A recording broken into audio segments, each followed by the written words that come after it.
yeah, hope you all find us today. Great. Esther, yes. Let's start. So welcome to Zoom into Youth Governance. We are day 3 on the first ever Youth Voice Week that started on Monday, and this is brought to you by Sound Connections and Wired for Music.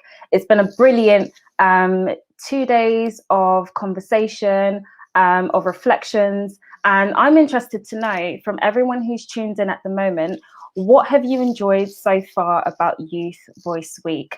Please pop your comments in the chat so that we can pop them up on screen. I'll ask that question though to you, Lawrence. What have you enjoyed so far at Youth Voice Week? So much. It's been a busy week. It's been great to do these shows with you, Esther, and I don't know, it's just been full on, hasn't it? Lunch boxes, really enjoying the lunch boxes that come every day at 1 p.m. and took part in the Twitter conversation last night. Didn't know how that was going to work. Went really well. Loads of great partner organizations all sharing their thoughts about inclusion. That was really nice. Great panel yesterday as well. Yeah, yesterday definitely. morning. Really, we've had such great feedback. A big thank you to our guests again for that, and to everyone who tuned in. So yeah, it's been fun, very fun so far. Amazing. I'd love to see what the guys tuning in are saying about Youth Voice Week. What have been their most favourable moments? And you can join in the conversation at S Connections using the hashtag Youth Voice Week. We are going to do some. Okay, we've got a comment. Hi, Lawrence and Esther. Good to see you. Good to see you, Wired for Music. Awesome. So nice to have the Wired team on board. They're going to be doing. And there's Philip. Hello, Philip. Hello, Philip, to the Director of Sound Connections. Hello. Morning to Dana. Morning to you. Lovely. I've got some announcements to do. So it'd be great if we can just bring you up to date on everything you need. One is obviously the links are in the morning email. What happened today was that the link ended, the broadcast ended before it was meant to. So that's why we're now onto a different link. But we're sending a new one out now. Make sure you always check that. We did want to tell everyone about our Youth Voice training today. Following on from Youth Voice Week, we're going to be launching a training series of looking at all of the theory and essentials, how you apply Youth Voice, and then how you embed it in your organization. And I think it'll be a great follow-up to Youth Voice Week for everyone who's out there. We'll tell you more about that later. We also want everyone to fill in the Big Listen survey, which is going to appear on your screens. That's the link there for the Big Listen survey. We want you to tell us your views and about what you're doing with Youth Voice and what you hope to do in the future.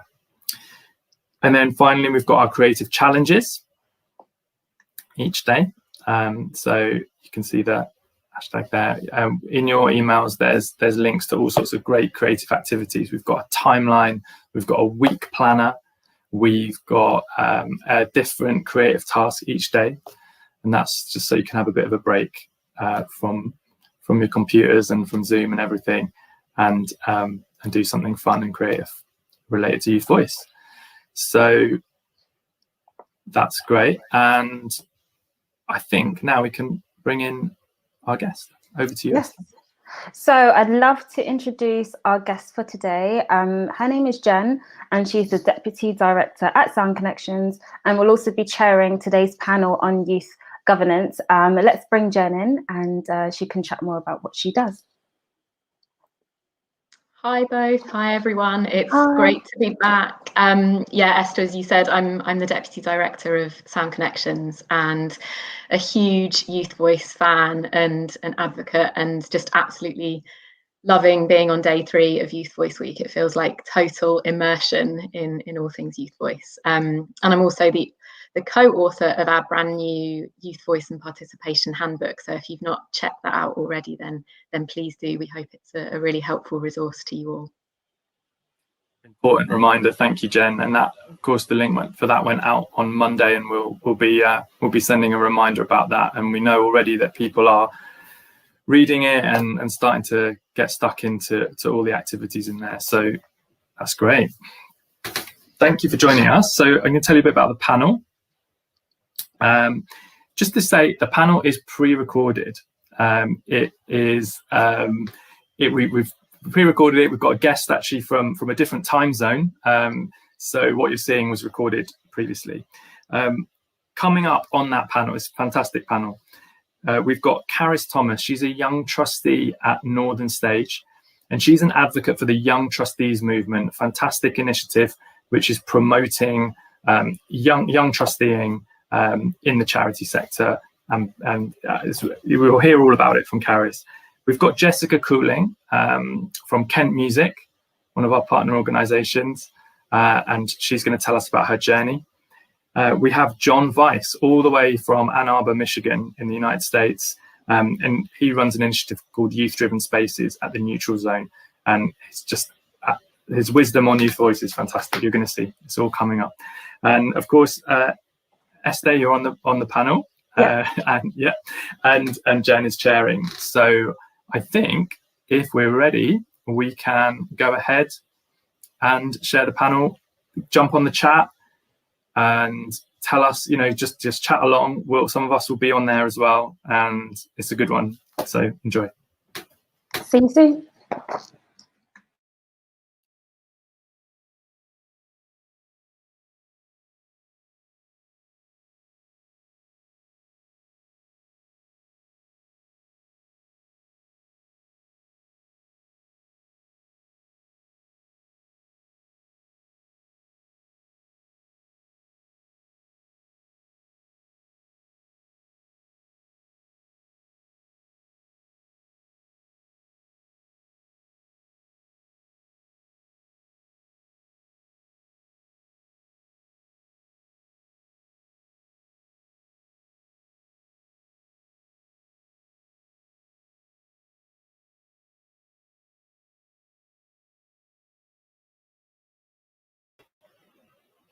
Hi everyone.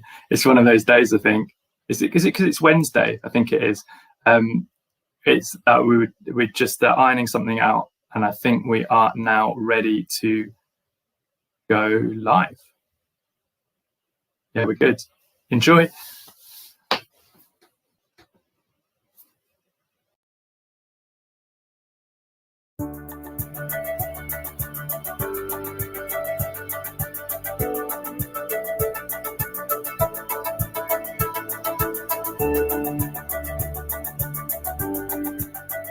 Hi everyone, welcome.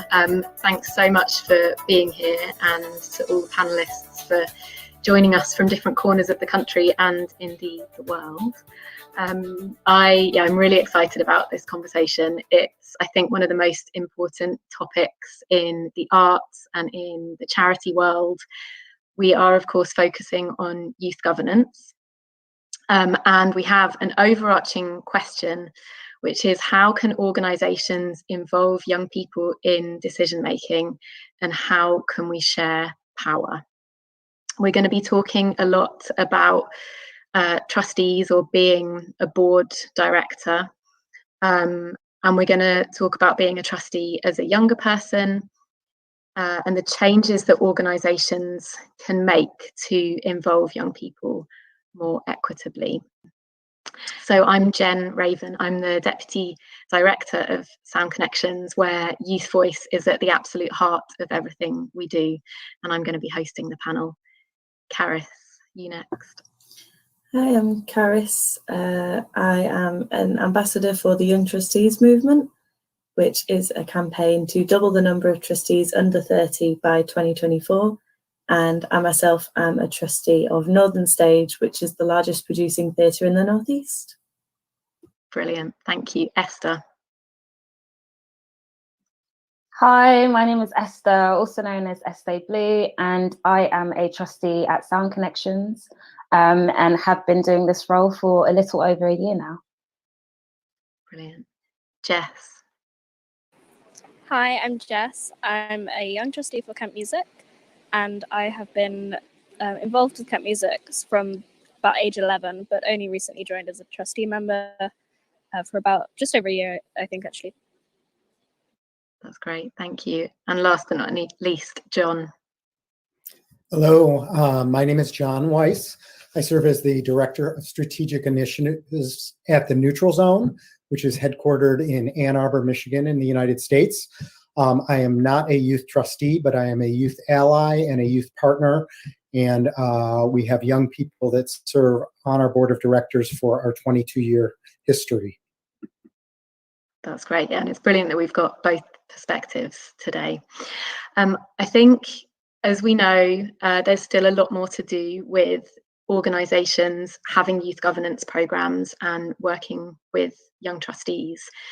And both for organisations and for young people, it can be a really mysterious thing, kind of what it means to be on a board, what it feels like, what a boardroom looks like, how an agenda works, what decisions you're involved in. So I'd love it if we could just start by painting that picture. And Esther, I was wondering if you, as someone who's been a trustee for Sound Connections for just over a year now, if you could describe what your journey has been and what it's felt like to be a trustee. Yeah, sure. So I came to know about Sound Connections and particularly Wired for Music just as a participant, as someone who was interested in the events that were being held. And I developed a really good relationship with the team and started to co-produce events with the Wired for Music team. And then about a year into just kind of staying connected, there was a position for a young trustee, and I initially didn't kind of think that it was suited to me, but I was asked if I would consider it, and I said, yeah, sure, you know, why not? And at that particular moment in time, I was transitioning from being a French teacher working in mainstream education to moving over into being a full-time creative. So I thought that, do you know what, this is a great opportunity to still have some sort of role in decision making. So I went for the interview and got the position as a trustee, and it was a little bit, I guess, overwhelming at first because you've got all the papers and you've got the meetings and you've got things to kind of read through. But I felt that I was really supported in that journey, and I had a lot of one-to-one time with existing board members, which was really valuable to kind of talk me through the process. And you know, 4 meetings later, I feel really, really comfortable, and I feel like I've got a really good understanding of what this role entails, and I feel really listened to. I feel that I'm more involved in the charity and the kind of events that are being produced moving forwards. So it's been really positive for me. Thanks, Esther. I think you've really captured the process and the journey that you moved through, and also the importance of already being involved with an organisation and having that relationship and participating in programmes before you then move on to be a trustee. Jess, I wonder if I can come to you next. I know at Kent Music there was a huge amount of thought and training amongst the staff that happened for setting up their new trustee programme. Could you tell us a bit about what the recruitment process was like and how you were inducted? Yeah, so they sent out all of the marketing about advertising for needing young trustees, and I thought, well, I actually left the organisation as a student, but it would be a really good idea to continue working with them. So I have a special place in my heart for Kent Music, and it was very easy actually. I just filled out the application, sent off everything that I would normally send to apply for a job or anything like that, and ended up being interviewed by some of their existing trustee members, but also there was a whole session with 3, maybe 13, 14-year-olds. So they were really at the heart of Kent Music, and the young people that they work with were actually interviewing me and finding out all the things that they wanted to know. So it really felt like they were really thinking about how young people were involved in decision making about the people who would be making the decisions. So it's quite an interesting way to come at it, I guess. I think that the young people might have been a bit biased towards me and the other young trustee they chose because all of us are percussionists. So a bit of instrument favoritism there, but worked out well, and everyone seems to be happy. That's great, and it's lovely to hear about Youth Voice happening on multiple levels there with the youth panel interviewing you as well. Caris, I read the brilliant blog that you wrote that's on the Young Trustees Movement website about your experience at Northern Stage, and you really described how the staff at Northern Stage made you feel welcome and included. Could you tell us a bit more about that? Yeah, so when I joined as a trustee, because of doing work with Northern Stage previously, there were a few staff members who I already knew. But I was they were people who were involved in like the participation department. And the thing that I think, one of the things I found quite intimidating specifically as a young trustee is like, these are people who work in a field that you're, they're people who you admire. It's like an area that you want to go into and stuff. And so it can feel quite intimidating because you don't want to sound silly or anything. You don't want to seem like you don't know what you're doing. But there was a really good culture at Northern Stage of like, it was made really clear to me and the other young trustee who were appointed that like our questions on like, what does this actually mean and why do we do things like this, were actually really valued and really necessary, because one of the things that young trustees bring to an organisation is that fresh perspective, someone who isn't kind of bogged down in like the traditions of how trusteeships, work and how board meetings work. They were really helpful at kind of encouraging us to be curious and also being really responsive to that. So something we really struggled with was finance, me and the other young trustee who were appointed. And I think, from my experience, a lot of young trustees really struggle to understand the accounts. And so we had like sessions about how to understand the accounts with the head of finance. After every meeting, we sort of get asked, like, was there anything there that you didn't understand? And like, that's continued ever since I was appointed. And I think Northern Stage are really good at sort of being really responsive and recognising that just because we've been appointed as first-time young trustees, the job isn't done then. And like, there's a lot of kind of training and adjustment that goes into the first few years of a young trusteeship. And I've really appreciated the assistance that I've had in that.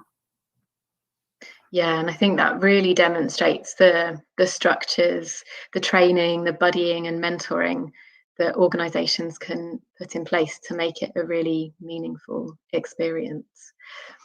I'll come to you in a minute, John, but maybe before that, could Esther, Jess and Caris each just give one example of a piece of practical advice or guidance that you were given that really helped you to find your feet? I guess to a certain extent I'm reiterating myself, but definitely having it really drilled into me that my questions were valuable, and it wasn't like a hindrance, or it wasn't disruptive for me to ask questions in a meeting, and just really being encouraged to understand that your inexperience is what is valued in you sometimes as a young trustee, and having confidence in that I think is really important. So for organisations, really drilling that home into applicants and young trustees that is why you want them there is really important. Definitely. I think we've talked a lot about imposter syndrome, and the more you can help people overcome that early on, the better. Jess, what's your suggestion?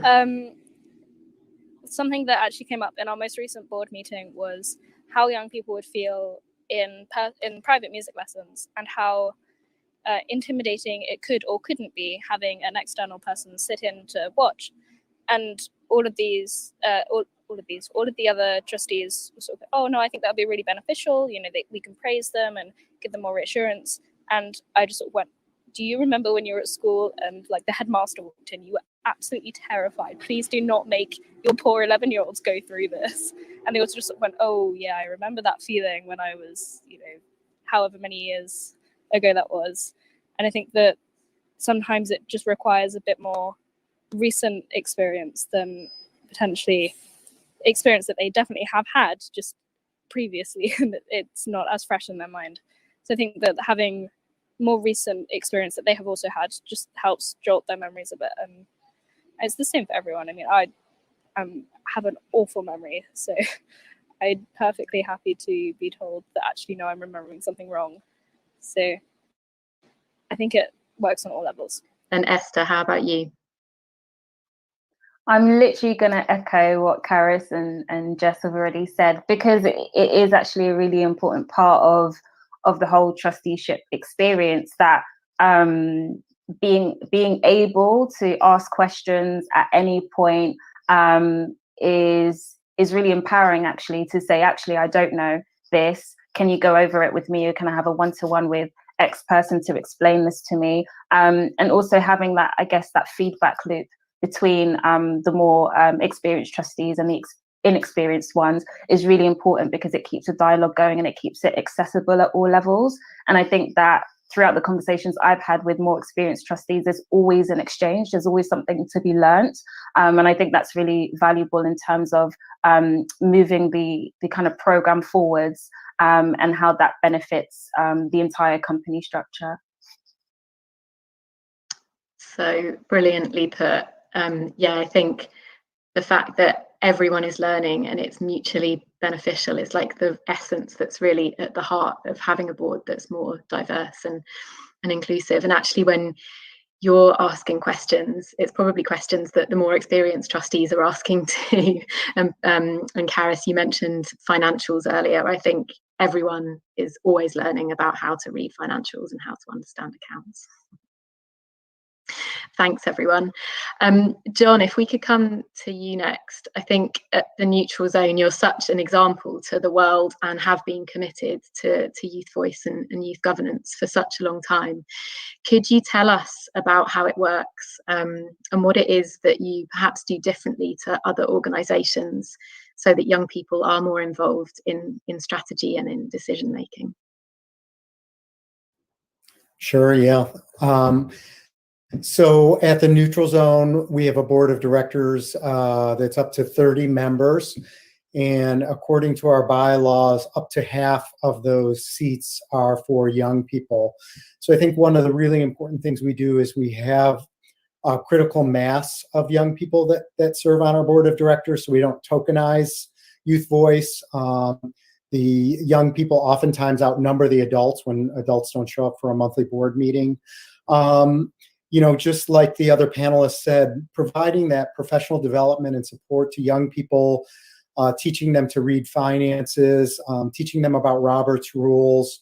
And then also we do business differently. I think when you bring young people on your board and into your governance, the adults have to be prepared to do business differently. So we do silly community building activities. We get into breakouts so that everybody's voice is heard. We actually meet in a circle because we use restorative practices. So kind of that dynamic of sitting in a circle and all being on the same kind of level playing field, it creates a really important dynamic where young people feel connected and really part of the organization. And we also ask young people to serve in all of the roles that adults serve in. So they serve on our board committees. They co-chair our board committees. A year and a half ago, we also moved to a model where we have a youth co-president, an adult co-president, and an adult vice president, and a co-teen vice president. So really uplifting young people into the highest levels of governance within our structural system at the Neutral Zone. So I think the bottom line is be prepared to do business differently, but know that it's important for young people in their development, and it's good for the organization. Thanks so much, John. That's really inspiring and powerful, and that kind of feels like the ultimate goal, that we're totally mixing up and disrupting how things work for the better for everyone, for young people, for organisations, and just making it a more kind of creative and innovative space where decisions are being made. Could you also give us a sense of how common that kind of work is in the US? Is there a bit of a movement for change with developing more youth governance? It's slow, but it's happening. a number of nonprofits in our area do have young people on their board, not to the levels that we do at the Neutral Zone, but many local nonprofits, whether they work on environmental issues, work on youth and crisis issues, work in the creative industry, have a few young people on their board of directors. The other thing that happens here in US is the laws that govern young people serving on a board of director are captured state by state by state law. So in Michigan, up to half of our voting board can be young people ages 16 and 17. And I think Michigan is one of 3 or 4 states that allow that number of critical mass of young people on a board of directors. Other states only allow fewer. So I think really if we're going to make wide change, we really have to work either at a state by state level, or really try to make some changes at the federal level to really allow youth voice to happen. So I'm not sure how it happens in UK and other European countries, but here it's a state by state setup. That's really interesting to hear and for us to learn from. I wonder, Caris, if you could tell us a little bit linked to that about the Young Trustees movement and the work that's happening here in the UK. Yeah, so I've been involved in the Young Trustees movement for nearly a year now. And it, as I said before, it's a campaign to double the number of under 30-year-old trustees in England and Wales by 2024. So currently we've got ambassadors for every region in England and Wales. So there's like Northeast, Northwest.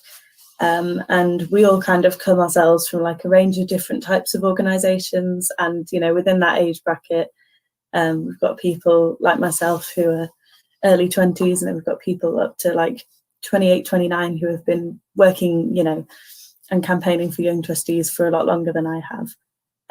But essentially a lot of the work at the moment, I think, is just trying to like really build the kind of awareness of young trustees across the country, because I think a lot of the resistance that organisations can have to recruiting young trustees is, often boards are quite pressed for time as is.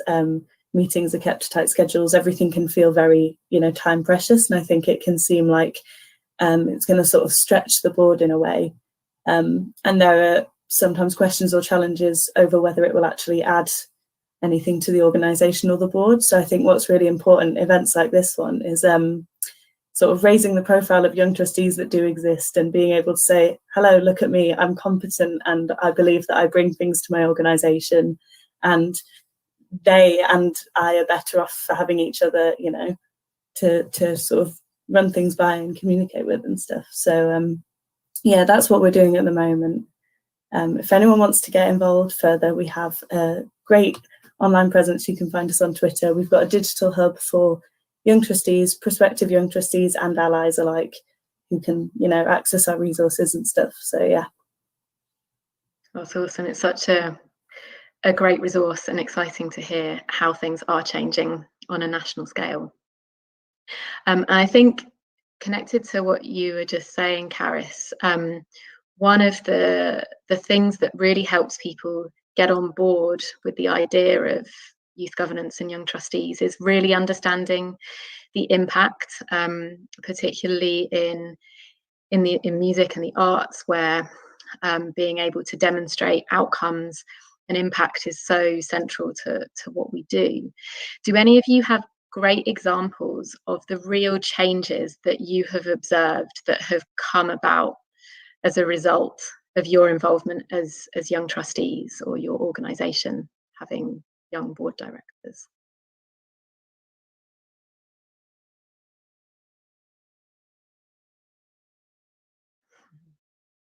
Any takers? Esther? I'll go.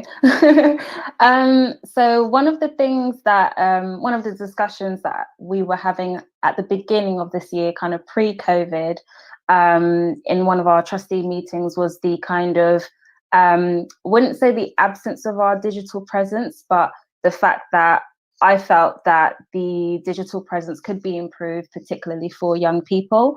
And since the kind of pandemic, I feel that that's been a real area of focus, I think, for a lot of organizations across the board. But I've really seen some improvement with Sound Connections and Wired for Music, in terms of the webinars being held, the kind of frequency of events, the Instagram lives that are happening. And it's really exciting to see the way that, you know, Sound Connections and Wired for Music have adapted to this, not only pandemic, but also considered the fact that actually we do need to improve our digital presence. And I've been involved with a lot of the kind of the workings of these different programs and things, and it's been great. So yeah, that's like a personal experience that I've been really fortunate to have been a part of.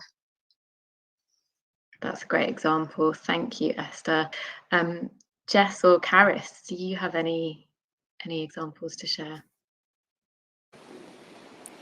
I think COVID kind of halted quite a lot of our work, as it has with everyone really. But pre-COVID, we were trying to sort of revamp the summer school that Kent Music run every year, and it's something that I've been on since I was 11, so going every year, sometimes 2 or 3 times. And the board of trustees, the majority hadn't been on anything even vaguely similar.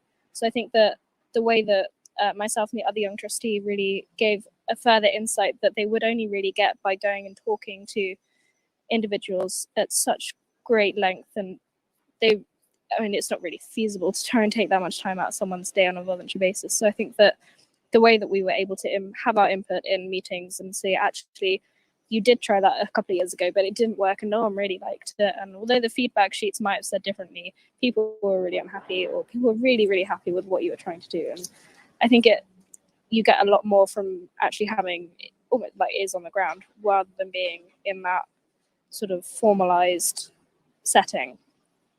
And I think that the way that you then input that into how meetings happened, how you then input that into meetings it really can change the entire course of decisions. Yeah, sorry. Not at all. No, that's brilliant. And yeah, both you and Esther have really pinpointed specific changes that you have influenced. And you've both also referred to, you know, the time that we're in and what's happened over the last few months. And I think it would be really useful for people to hear about how being a trustee has worked online. Esther, I know we talked about this a little bit before. Could you describe the kind of the shifts and adjustments that have been made in order to enable governance to continue online? Well, I think it's been a really smooth transition. I think everyone has become a Zoom expert or an expert in another kind of online format during this time. So it's been really smooth. I think one thing that I myself have experienced is just being able to manage my inbox appropriately, because we're not meeting face to face. So it's like there are emails that are going to come through, and it's kind of up to me to kind of manage my personal time better, to be able to read the emails and to read them thoroughly. But I think that Sound Connections have done a great job. I think especially when we got the news in April, there was a kind of emergency board meeting that we had prior to the scheduled one, which I think was really, really important for us to all kind of touch base, see how we are keeping up, and to kind of really plan out the kind of next steps. And I think things like that are really important, to be kind of reactive to the ongoing situations, but also allow for there to be a space for us to just chat and see if we're okay. So yeah, I think it's been really positive. And yeah, just learning how to be online more and being better with my inbox. Those are like the two things that I would say that are ongoing. That's great, thank you. And Caris, how about at Northern Stage? We've had quite an interesting time since the sort of, late March, because we appointed a new artistic director. So we were supposed to appoint them earlier in the year, and then when kind of COVID hit, we put it on pause. But then we have officially appointed a new artistic director now. So that's been an interesting process to go through online, because obviously, as well as the regular board meetings that we've been having on Zoom, we've had like additional meetings. We had a sort of get to know you with the new AD. And I think it has been handled really well. Yeah, I think it's important to be quite open with your board. And I think it's important, especially, I think there's often an assumption with young people that, oh, if you're, under 30, you're really digitally literate and you're a digital native and stuff. And there are quite a lot of barriers still to a lot of young people. And I think digital inclusion is really important. And it's something that we should all kind of be thinking about a lot at the moment, because there are loads of advantages that come with doing things online, but it also can exclude some people. So I think boards just being sensitive to that and just checking with people that Zoom meetings work, and if not, can you phone in, and sort of being able to be flexible has been really good, especially at Northern Stage around this period when, our board is made up of people from all over the country in the UK, and we've obviously had to have way more contact than usual for a variety of reasons. Yeah. That's really helpful practical advice. We are going to wrap up in a little bit, and I'm going to come to all of you shortly to ask for one top tip that you would give an organisation considering setting up a Young Trustees programme. So have a think about that. In the meantime, John, just one last question for you. I'd love to hear what it feels like to share power in the way that you've described, and what are some of the challenges? For me, it's thrilling. It's exciting. I mean, Youth Voice has really been a part of my life's professional work, and to see it, play out in the way that it does at Neutral Zone, it's exciting. For other adults, I think it's a little bit scary. It's a little not normal. But from the very get-go, when we interview new adult board members, we typically have a current youth trustee help with the interview, so that the adults right away understand this is a culture in which youth voice and youth decision making really drive the organization. I think adults right away either get on board, or they decide that sharing power with young people and partnering with young people is maybe not what they want in a board experience, and those are the kinds of board members that wouldn't serve our mission well. So I think even the adults who are a little bit reticent, but who kind of come around, feel excited by the notion, feel I think they feel inspired, and I think it also helps to level their being a little bit more legit, because they see their colleagues, their young colleagues in our community, and they connect with them. And I think it really helps them to kind of understand better what's happening in our community and in our world from a youth perspective. So I think there's a real power and a real knowledge that adults gain that I think is really exciting. That's really compelling and motivational. Thank you. And just the other part of the question is, what are the challenges that you've encountered? Well, I referenced it earlier. I think we have to be prepared to do business differently, and that includes, and I really appreciate the youth trustees discussion about professional development. So I think young people need and deserve to have professional development, but I think adults also who serve on a board that's in partnership with young people also have to have professional development around youth voice, around youth development, around understanding how to share power with young people. And so that's a challenge to try to kind of to get adults to step back. But I think within the structures and systems that you create within your board, you can help to facilitate uplifting youth voice and decision making, and also being very very real with adults, being very frank with them about this is a power sharing structure, and we're expecting you to step back and really provide a space for youth voice. And for most adults, they really buy into that, appreciate it, and understand how competent and how important youth voice is. Yeah, absolutely. You've really touched on lots of the things that we believe in, and that it's a lifelong journey, and it's about everyone continuously learning together and staying incredibly reflective and open-minded. And that's just once you buy into that, it's such an exciting and rejuvenating process and experience. Okay, so time for the final question. I would love to hear your top tips for other organisations. Jess, could we start with you? I think if you are advertising for a young trustee, when you're choosing who to pick from the multiple applicants that I'm sure you will have, think about how not only they can help you, but how you can help them. There's not huge amounts of point in choosing someone who has all this experience when you've got applicants who would be just as good that have no experience, who are looking for that first step that they can take a chance and go with who you think you can help as well as who can help you. Such a good point. Brilliantly put. Thank you. Esther, you next.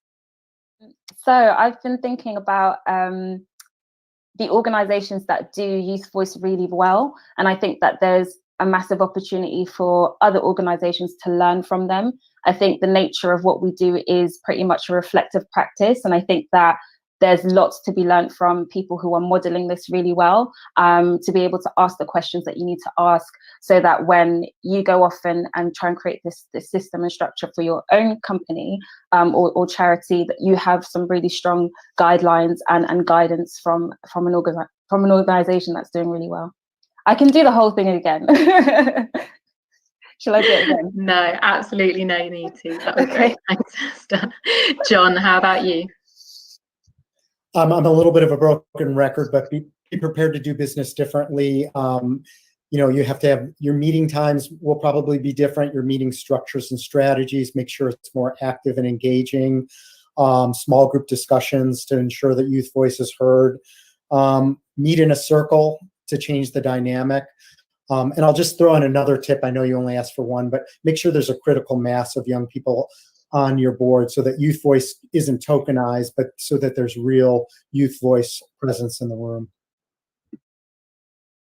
I'm really going to take some of those suggestions forward and consider how we might integrate those into our work for sure. And last but not least, Caris. I'd just like to echo again that critical mass one from John is really, I really agree with that one. That was one of mine, but I've got some more. I would make your application process incredibly accessible as it possibly can be. Don't have a lengthy, confusing application form. Just ask for a few hundred words about, what applicants think they could bring to the role. Be open to people sending videos or voice notes instead of typing. Make it as open a door as it possibly can be, because that's how you get applicants like I was, who think it might not be their thing, still applying.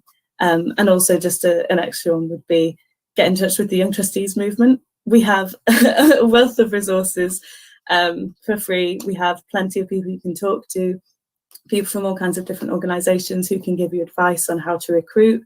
And also, once you've appointed those young trustees, get them in touch with us, because something that I find really beneficial as a young trustee myself is having that community of people who are also like, yeah, I found that confusing when I started as well. And yeah, I also wonder why that happens. And feeling that solidarity with other young trustees is really powerful.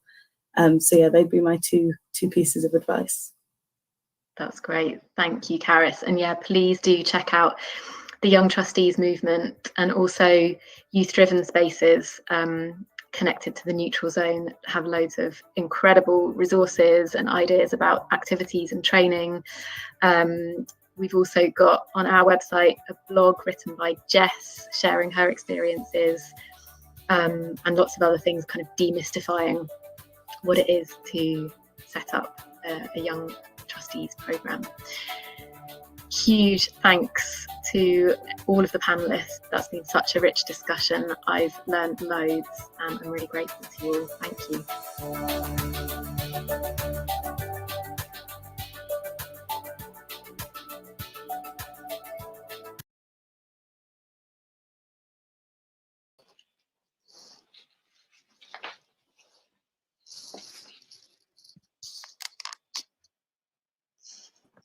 Hello. Hi. Jen, can you hear me? I can hear you, yes. Amazing. So Lawrence is probably going to jump back in. But what an incredible conversation, Jen. Thank you for sharing that. Yeah, it was just such a privilege to host that. I think you and Caris and Jess gave brilliant, like, first-hand insights, and I've admired John and the work at Youth Driven Spaces in the Neutral Zone for a long time. So it was just great to have him with us. For sure. And hi, Lawrence. Hi, am I back? Yes, you are. You're We can back. hear you. So yes, it would be lovely to have a few more reflections on the chat, because I think there was just so much perspective from myself, Caris, Jess, and John. Any key moments that kind of stuck out for you? Jen or Lawrence, either one of you can take this. You go, Jen. Yeah, thanks, Esther. I've got so many notes that I've been scribbling away, reflecting back on it all. I think one of the first things for me was the common themes in what you, Caris and Jess, were talking about, and in particular the different support and structures that organisations put in place when a young trustee is getting started, but also throughout the process. And you know, we talked about training quite a lot, and we know that a really solid programme of young trustees training and mentoring and induction is so important. But let's make sure that the onus isn't all on younger people. It's not about the more seasoned trustees saying to younger trustees, you need to get up to speed. Trustees of all ages and levels of experience need that ongoing training, that, you know, real reflection time, and changing the fundamentals of how your board works, bringing in more voices, different perspectives. That's a developmental journey that everyone needs to go on together. Absolutely. And I think John spoke really passionately about that, in terms of, with the trustees, like the more experienced trustees, actually making sure that they are suited to the role and that they kind of share that same vision, and that this was one phrase that he said quite a lot, prepared to do business differently, which was really key, because I guess when you are working with young people who come from a variety of different backgrounds, you have to be able to be flexible and be willing to adapt. So I think that was a really strong point that he definitely made really prominent throughout this conversation. Yeah, totally. I think he just has really shown us how you can embrace a completely new way of doing things. And I think sometimes we can feel as though boards are these really immovable, fixed structures that have to be incredibly formal and regimented. But why is that? Like, why can't we change the layout of the boardroom and use creative activities to facilitate meetings? And I just think they've really kind of led the way with showing us what is possible. And particularly, you know, in the arts and the creative sector, everything we do should be creative, and that should follow through into what happens in the boardroom.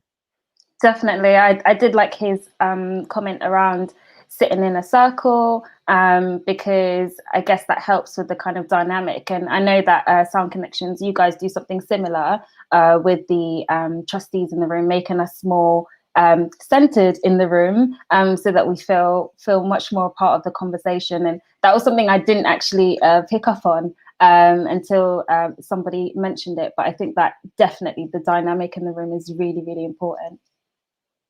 Yeah. Should we take some comments from the audience? Yes, let's do that. Great.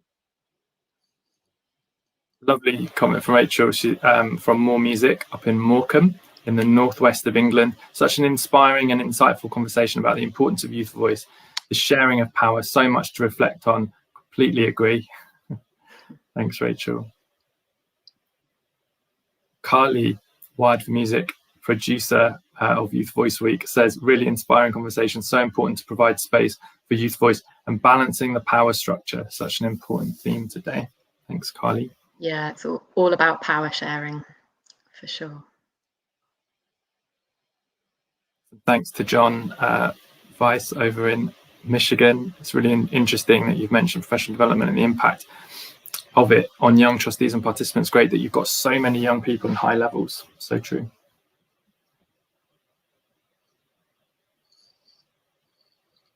I think we've got some more comments coming in. We've got one, actually a technical one, Jen, if you could. It's about what age you need to be a trustee. Girls Rock London have asked, can under 18s be trustees? Does anyone know? Yeah, it's a great question. So technically you can be a trustee from the age of 16 unless your charity's constitution says otherwise. I think the question also really links to a comment from Music Masters about how you prepare people under the age of 18 or 16 for becoming a trustee. And I think there's so much that you can do. I really believe in thinking about those progression routes. So if you work with people up to the age of 18, you know, what can you be doing to prepare them for taking on a trusteeship? I think definitely thinking about just opening up the conversation, first of all. So, you know, talking to young people about what it means to be a trustee, how governance works. We put together a video that just literally takes people into the boardroom and shows them what it looks like. But then I think this is where youth boards and young advisory groups really come in, because you can emulate the structure and introduce people to that way of working. And in yesterday's panel, we heard from James Thomas at Hackney Music Service, and when their youth forum first started out, they were kind of given open space to think about their structure, but actually ended up adopting quite a formal structure with chair, co-chair, treasurer, and so on. And I think that's a really brilliant way for people to learn. One of the other things we tried at Sound Connections was having a young observer on the board, and I think the benefit of that is that they can experience it, you know, firsthand, but without all of the responsibility. And it's a legal responsibility to be a trustee, which can be a lot. And an organisation has to take that really seriously too, in how you're supporting that person. So it actually might feel more appropriate that, to begin with, at least they do some observation. Thanks, Jen. It's great to have your insight on that whole process, right? That whole journey. It doesn't just have to start with a official trusteeing position. There's so much more we can do to lay groundwork.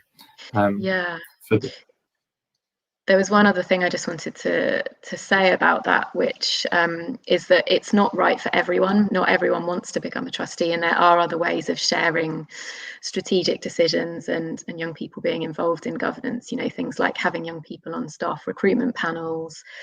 So just thinking about those decision-making moments with your organisation, whether they're within a board of trustees or not, and how you can involve young people in them.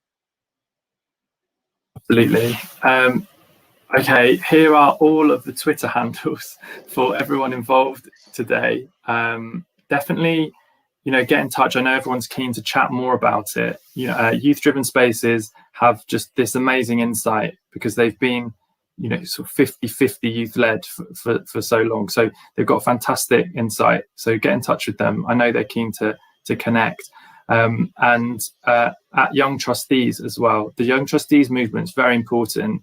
It's a charity sector movement, and most of us working in the arts are linked to charities in some way. So I think it's really important that we back that campaign and join that movement. So please all go and find out about the fantastic work that they are doing to get more young people into governance and trusteeing. Great. Brilliant. I think we might have come to the end, but just want to make a few announcements, if that's okay. Thank you both for such a fantastic panel, and for being here afterwards to chat about it and to share your wisdom and experience. What have we got? We've got lots coming up. today at 5, so this afternoon we're sort of moving into youth leadership, slightly away from governance and into leadership, and we've got a really interesting sort of social media takeover from G Expressions dance company, who are from Newport in South Wales, and they're going to be taking over Twitter and possibly a few other platforms, I think. And so check that out. You may be asked to dance, which will be optional, but sounds like fun. And then tomorrow, Esther, I'm not here tomorrow, but Wired for Music are taking over, and you'll be back, I think, with... I will, yes. Yeah. So tomorrow's all about co-producing with young people, and the Wired for Music team are going to take over, which is great because I just get to watch. And we're going to look at all aspects of producing work with young people, creative work, events, projects, young people starting their own businesses and enterprises. So a really interesting day. So yeah, youth leadership this afternoon. And by the way, look out for some great videos in the lunchbox today. That'll be on Twitter. And we've got a really fantastic interview with a young campaigner who works with the New Directions Young Challenge group. So make sure you check that out. It's with Amy Walker. Great. Final thing is, don't forget our training, the Essential Youth Voice training series, which kicks off after this, which Esther and I are delivering together. So very much looking forward to that. And you can find the link there below on your screens. I think that's everything. We hope you have really enjoyed today. Any final words, Esther and Jem? It's just been incredible to continue to have this conversation, and let's just keep on having this conversation, sharing resources, best practice, and helping each other out in this space, because we're all trying to achieve this kind of common goal, and any advice is always useful. Thank you, Esther. And Jen? Yeah, I think for me, I really loved how what we've talked about today is showing that we're part of this global movement, you know, everything with the Young Trustees movement here, and then what the Neutral Zone are doing to advocate and influence in the US. And I think when you connect all of that back to the roots of Youth Voice as being with the United Nations and about human rights, and a time when it feels like there's so much divide and polarized views, just really thinking about us as being part of this global Youth Voice movement is really like motivating and gives hope and inspiration. Absolutely, much needed at this time. Thank you, Jem. Thanks for joining us, and thank you everyone at home, online, and we'll be back. Well, Esther will be back tomorrow at 11, and we'll see you on Twitter and all the rest of it as the day goes on. Thanks very much, everyone. Thank you. See you. Bye.